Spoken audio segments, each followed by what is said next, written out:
Balita ko, inis ka daw sa akin. Aw. Di ko problema yun.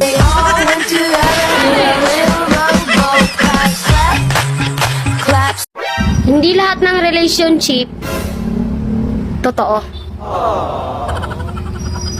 Yung iba, relation trip lang.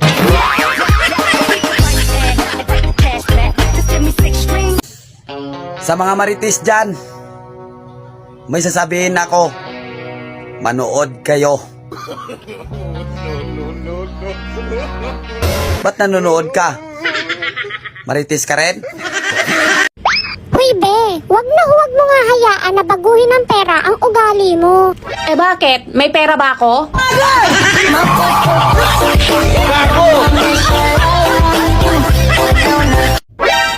O ano?